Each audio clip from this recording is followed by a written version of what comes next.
एक बार फिर से स्वागत है। राहत, बचाव और तलाश, इस पर हम चर्चा कर रहे थे उत्तराखंड को लेके। और उत्तरकाशी और तमाम जो वो इलाके हैं, बद्रीनाथ के हों, चाहे फिर पिथौरागढ़ हों, चाहे रुद्रप्रयाग हों, कई ऐसे इलाके हैं जो अब भी लोगों के पहुंच के बाहर है, जहां लोग अभी फंसे हुए हैं, जहां राहत और बचाव दोनों जारी है।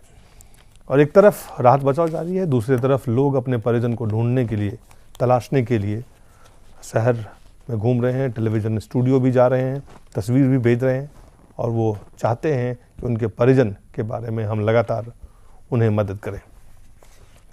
अवधेश जी, एक तलाश है लोगों को, और इसमें जो काम मुझे लगता है प्रशासन, मीडिया या अन्य संस्थाएं इस वक्त किस तरह से हम इन लोगों को और मदद कर सकते हैं? देखिए, ये तो पहला है कि इस प्रकार की आपदा का हमको आपको किसी को अनुभव नहीं है। हम लोग भी एक इंसानियत के नाते अपनी संवेदना जगती है, उनके साथ स्वयं को खड़ा करता हूं कि हमारे भी परिजन अगर व्यक्तिगत, तो हम कैसे छटपटाते हैं, हम क्या क्या कर सकते हैं, इस समय क्या किया जा सकता तो है? यही भाव अगर इस स्तर पर इतना ही है कि हम लोग जो कुछ तस्वीरें, जो कुछ फ़ोन नंबर, फोटो दिखा रहे हैं, ये सारे फोटो हमारे पास हैं। ये फोटो देखिए, इसके दो तरीके हैं।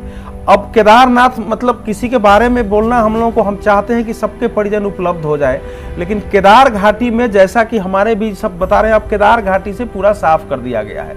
उधर गए हुए लोग जितने आ गए हैं, जो हॉस्पिटल में बीमार पड़े हैं, अगर उन सब में नहीं है तो ये मानना चाहिए कि उनको हम लोग खो चुके हैं। बहुत साफ सी बात है। बद्रीनाथ और वहाँ जो कुल मिला के 5-6 हज़ार लोग बचे हुए हैं, हर्षिल और बद्रीनाथ दो जगह लोग एकत्रित हैं, जहाँ से कुछ लोग पैदल भी आ रहे हैं, वहाँ देखना पड़ेगा। और इसीलिए हम लोग ये कहते हैं कि 1934 का भूकंप मैंने आपने नहीं देखा था, जो भारत में हम लोग सुनते हैं कि बड़ा विनाश था, शायद उसके बाद और इस प्रकार वो भी नहीं था। तो उसके बाद ये इतना बड़ा आपदा है कि इसमें हमारे अनेक आने वाली प्रतिभाएं, बच्चे, बुजुर्ग, सब हम लोगों ने खोया है। और इसके लिए हमारे पास कलेजे पर पत्थर रख के धैर्य रखने के सिवा और कोई चारा नहीं है। इस समय सरकार की जितना कर सकती है, वो सरकार कितना कर रही है, उस पर हम चर्चा करेंगे। लेकिन 2-3 बातें जो नौटियाल से हम लोगों को मिली है, उसके आधार पर मैं कह सकता हूं, जैसे बाढ़ राहत में एक तो मुझे लग रहा है कि अभी तुरंत 1 या 2 हेलीकॉप्टर जो है वो हेल्थ सेवा के लिए तुरंत उसको खाली किया जाना चाहिए, कि उसमें डॉक्टर्स और सामान लेके रहें। कुछ क्षेत्रों में जैसे 100 किलोमीटर का एरिया है, 4 सेक्टर में उसको बांटिए 25-25 किलोमीटर में, और 4 वहां हेल्थ कैंप तुरंत लगना चाहिए, जैसे बाढ़ में लगते हैं। और उनके पास संचार की पूरी सुविधा हो, बाहर से भी वहां मरीज ला सकते हो, और वहां जहां होता है वहां वो जाने की स्थिति हो। वो 2 स्थानीय लोगों के मदद से ये संभव है। ऐसे नहीं हो सकता है, बहुत जगह खाट पर लाद कर पहाड़ से भी लोग उतार के लाते हैं। तो ये तो बहुत ये करना इस समय वहां जो मुझे लग रहा है बहुत जरूरी है। और तीसरा जो मुझे लग रहा है कि जो इसे बाढ़ में अस्थायी भोजनालय लगाए जाते हैं, ऐसे ही ये 25 किलोमीटर 20 किलोमीटर पर सरकार को तुरंत, अब चूंकि इधर से केदार घाटी से हमारी खाली हुई है, भोजनालय की व्यवस्था वहां निश्चित रूप से अभी की जानी चाहिए। और इसकी जितना अनाउंसमेंट हम रेडियो से कर सकते हैं, टीवी से, कि वहां तक लोग पहुंचे, वहां उनके रहने की घर टूट गए हैं, खाने की अस्थायी व्यवस्था है। और इस बीच लोग अपना सर्वे करके कहां कहां गांव उड़े हैं करें। लेकिन स्वास्थ्य के शिविर और भोजनालय 2 अभी बिल्कुल जिसको बोलते हैं कि आपातकाल की अपरिहार्यता है, ऐसा मान के वहां किया जाना चाहिए। और इसमें स्थानीय संस्थाओं का भी योगदान लेना चाहिए, केवल सरकार के वश का विषय नहीं है, क्योंकि डॉक्टर जो बाहर से लाएंगे उनके लिए वो रास्ते ठीक नहीं होंगे। पहाड़ के लोग डॉक्टरों को भी उठा के ले जाते हैं, हम लोगों ने देखा है आवश्यकता पड़ने पर। तो वहां के लोगों से, पंचायतों से लेकर ये तुरंत करना चाहिए। शकील साहब, आपसे अब जानना चाहेंगे, जो 2 बातें, एक तो बचाव और राहत में क्या है, लेकिन दूसरी जो बात है, जो लोग अभी ढूंढ रहे हैं, लगातार घूम रहे हैं, भटक रहे हैं, लगातार ढूंढ रहे हैं, अपने फोटो तस्वीर लेके, आपने वो तस्वीर देख रहे हैं, हर जगह लगातार लोग जा रहे हैं, यहाँ से देहरादून जा रहे हैं, अलग अलग जगह जहाँ जा गए हैं, जो हेलीकॉप्टर उतरते हैं उसको देखते हैं तमाम। देखिए, आप हम सब परिवार के लोग हैं। अपने परिवार के किसी बच्चे बुजुर्ग को जब हम खो देते हैं, अपने आँख के सामने खो देते हैं, तो भी हम यकीन नहीं करते हैं, और कई दिनों तक सपने आते रहते हैं। कई दिनों तक हम लोग लामोहाली तौर पे अनकॉन्शियसली हम समझते हैं कि वो अलाइव हैं। तो वो लोग अभी तलाशते रहेंगे। और जैसा अवधेश भाई ने कहा, ठीक कहा है कि जैसे केदार घाटी क्लियर हो गया, इसी तरह से पूरा जब क्लियर हो जाएगा तो भी वो ढूंढते ज़रूर रहेंगे, तब उनको इस बात का यकीन जो बहुत ही दिल पर पत्थर रख के करना है वो करना पड़ेगा, और उसमें आपके आंकड़े भी क्लियर हो जाएंगे। इसलिए कि जहां पूरे हिंदुस्तान से गांव-गांव से जिस जिस परिवार के लोग गए हैं, सब अपने आंकड़े बता रहे हैं कि हम 5 गए थे, एक वापस आए, 3 रह गए।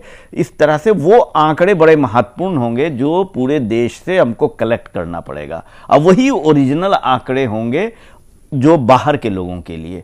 इसलिए कि सरकारी तंत्र में सबसे बड़ी बात यह है कि सरकार के तरीके में जो रिलीफ मेथड है, कोड है, उसमें बड़ी तब्दीली की आवश्यकता वहां पड़ेगी। इसलिए कि लाशें तो कितनी मिलेंगी ही नहीं, 1000 तलाशने के बावजूद नहीं मिलेंगी। तो जो कंपनसेशन के लिए जो रिलीफ कोड है, उसके लिए एक नए कानून बनाने की आवश्यकता पड़ेगी, तभी उन लोगों को कुछ राहत, ये जो कंपनसेशन और राहत की बात हो सकती है। एक तो ये है।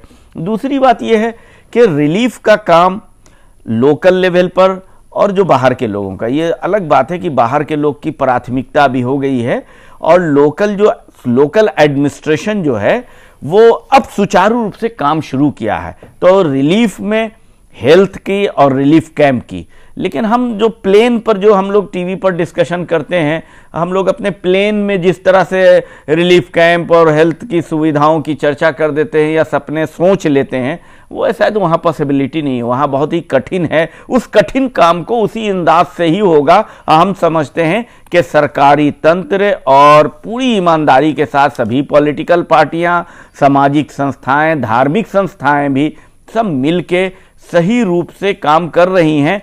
क्योंकि पॉलिटिकल हमारा मतलब कि डेमोक्रेटिक कंट्री है, कहीं कहीं पर एक दूसरे के खिलाफ और एक दूसरे से सबकत लेने की राजनीति भी चल रही है कहीं कहीं, लेकिन हम समझते हैं कि वहाँ कोई कोताही नहीं हो रही है, और उसको हम बहुत तेज़ी से जिस तरह से चला रहे हैं उनको और हमें मोरल देना चाहिए कि और तेज़ी से वहाँ की सरकार, सेना में जुटे हुए लोग और जितनी सरकारें रिलीफ के लिए फंड देना चाहती हैं, डॉक्टर्स की टीम भेजना चाहती हैं। अब तो चीफ मिनिस्टर ने कहा कि भाई जो रिलीफ के लिए फंड्स या जो भी टीम्स भेजना चाहते हैं या जो भी सहायता देना चाहते हैं उनका स्वागत है। तो वो अब सरकारें अपने तरीके से, अभी उस वक्त इमरजेंसी थी, वो इमरजेंसी का काम निकल गया, अब वो सब लोगों को सहायता, देश के लोगों को सहायता करना चाहिए। देखिए, मैं समझता हूँ शकील भाई ने सारी बात कह दी। अवधेश भाई ने भी, जो एक ट्रॉमा होता है इस किस्म के वाकये में, आप 10 दिन तक रहें और आपके जो साथी थे वो खो गए हैं, अभी उनकी डेथ की खबर पता नहीं है, उसकी पुष्टि नहीं हुई है,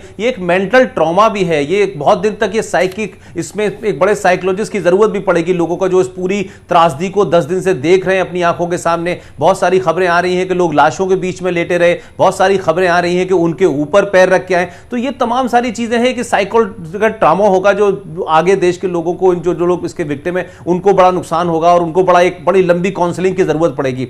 लेकिन बात में फिर वहीं आके कहूंगा कि देखिए, ये भी एक बहुत बड़ी बात होती है। शकील भाई ने कहा कि जो मैदान पे जिस किस्म की ट्रेजेडी हो या इस किस्म की कोई त्रासदी आ जाए तो वहां का रिलीफ और जो पहाड़ों पे हो, वहां दोनों में फर्क है। जहां सड़कें बह गई हों, जहां रास्ते बह गए हों, जहां पूरी की पूरी बिल्डिंगें बह गई हों, वहां बाहर के लोग अपने हिसाब से अगर कोई सामग्री ले भी जाएंगे, वो कैसे जाएगी। इसलिए मैं बार बार कह रहा हूं कि तमाम जो बाहर से सामग्री जा रही है, क्या वो, जैसे आपने कहा कि सब कई क्विंटल गेहूं गया है, अब वो कई क्विंटल गेहूं तो सड़कें नहीं है, पहले वो वहां पहुंचेगा कैसे, जहाज से पहुंचेगा। तो वो गेहूं की जगह अगर आटा जाए तो वो जो बीच का मामला है वो कम हो जाएगा। अब गेहूं लोकल लेवल पे कहां पिसेगा जहां सारी अस्त व्यस्त हो गई हो। तो मैं ये कह रहा हूं कि ये तमाम सारी चीजें जो लोकल एडमिनिस्ट्रेशन है उसकी कहां कितनी जरूरत है, किस जगह जरूरत है, कहां डंप करना है, कहां स्टोर बनना है, सब चीजें सड़कों पर, ट्रक में या ट्रॉली में तो नहीं खड़ी सकती। तो ये अब इस फेज आ गया है कि जिसमें सिविल एडमिनिस्ट्रेशन के लोगों को, क्योंकि बचाव के कार्य में सिविल एडमिनिस्ट्रेशन तो वो काम कर रहा है कि जो लोग बच के आ गए, हवाई जहाज से लाना है, उसमें आईटीबीपी सेना के लोग हैं, उसमें आम दूसरे लोगों की जरूरत नहीं है। लेकिन लोग जो बच के आ गए उनके साथ कोऑर्डिनेशन में सिविल एडमिनिस्ट्रेशन को ज्यादा तेजी लानी चाहिए। और बल्कि मैं ये कहूंगा कि इस त्रासदी के 10 दिन के बाद जो केंद्र की सरकार है, जो सूबे की सरकार है, जो सिविल एडमिनिस्ट्रेशन है, उसका असली टेस्ट अब शुरू होता है। जी, उनका भी टेस्ट शुरू होता है, हमारा भी टेस्ट शुरू होता है, देश का भी होता है। नहीं, इसमें एक बात मैं कहूंगा, आप खत्म करिए। देखिए ऐसा है कि हम लोग ये मान के चल रहे हैं ना कि पहाड़ पर रहने वाले के पास शायद ऐसा रास्ता, ये जो रास्ते सरकार बनाती यही नहीं है, पहाड़ों में पगडंडी के अनेक रास्ते हैं जिनसे लोग चलते हैं, वहां भी गेहूं जाता है, चावल जाता है, वहां भी होता है। हम लोग भी पहाड़ में आप भी जाके रहते हैं कि सब जगह केदार घाटी ही नहीं है, जो गांवों का क्षेत्र है, पिथौरागढ़ है, चमोली का एरिया, उसमें ऐसा नहीं है कि नहीं जा सकते हैं आप। वहां अभी तक उस ओर उतना ध्यान नहीं गया है, जाने के साधन अलग होते हैं, कुछ दूर तक गाड़ियां जाती हैं, रुक जाती हैं, उसके बाद 5 किलोमीटर 7 किलोमीटर आपको पैदल जाना पड़ता है, वो लेके वो सब जाने की व्यवस्था वहां होती है।